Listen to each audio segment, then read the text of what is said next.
പിന്നെ എല്ലാവരും പറയുന്നു മാരീഡാണ്. ഇന്നലത്തെ ഏറ്റവും പ്രധാനപ്പെട്ട വാദം ഇതുകൂടെ പറഞ്ഞ് നിർത്താം. ഈ കുട്ടി മാരീഡാണ്, അതുകൊണ്ട് എന്നാണ് ഇവരെല്ലാം പൊളിക്കുന്നതായിട്ട് എന്തോ വലിയ കണ്ടെത്തൽ നടത്തിയെന്ന മട്ടിലാണ് രാഹുൽ ഈശ്വർ തൊട്ട് സോഷ്യൽ മീഡിയ എഴുതുന്ന ആൾക്കാർ വരെ, ഇയാൾക്ക് വേണ്ടി എഴുതുന്ന ആളുകൾ ഈ കുട്ടി മാരീഡാണ് എന്ന് പറഞ്ഞത്.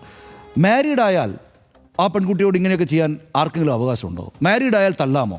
മാരീഡായാൽ പിന്നെ ഐവാണ പ്രഗ്നൻറ്റ് എന്ന് എഴുതിയിട്ട് അങ്ങോട്ട് അല്ല പിൽസ് വേണ്ട എന്ന് ചോദിക്കുമ്പോൾ അല്ല അത് വേണ്ട എന്ന് പറഞ്ഞ് നിർബന്ധിക്കാമോ?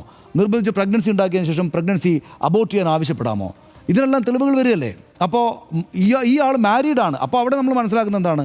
നിയമത്തിൻ്റെ ഭാഗത്തു നിന്നല്ല, പൊതുസമൂഹത്തിൻ്റെ ഭാഗത്ത് നമ്മൾ മനസ്സിലാക്കുന്നത് എന്താണ്?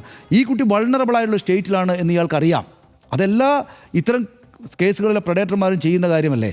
ഈ പെൺകുട്ടി മാരീഡായിട്ട് 2 മാസം മാത്രം നീണ്ടുന്നൊരു വിവാഹത്തിനകത്തായിരുന്നുവെന്നും ആ വിവാഹം ബന്ധത്തിൽ നിന്ന് ബുദ്ധിമുട്ടുണ്ടായതുകൊണ്ട് ആ ബുദ്ധിമുട്ട് ഇയാളോട് പറഞ്ഞിട്ടുണ്ടെന്നും ഇയാൾക്ക് എമ്പതി ഉണ്ടായി എന്ന് ഇയാൾ തന്നെ സമ്മതിക്കുകയും ചെയ്തിട്ട് അങ്ങനെ ഒരു ബന്ധം സ്വാഭാവികമായിട്ടും ഈ കുട്ടിയെ എങ്ങനെ മിസ്യൂസ് ചെയ്യാം എന്ന് വിചാരിച്ചിട്ടല്ലേ ഇയാൾ അങ്ങോട്ടേക്ക് ഈ കാര്യങ്ങൾ ചെയ്തിട്ടുണ്ടാവുക. ഇപ്പം നമ്മുടെ മുമ്പിൽ കാര്യങ്ങൾ കൂടുതൽ തെളിഞ്ഞു വരികയാണ് എന്നാണ് ഹർഷ എനിക്ക് തോന്നുന്നത്.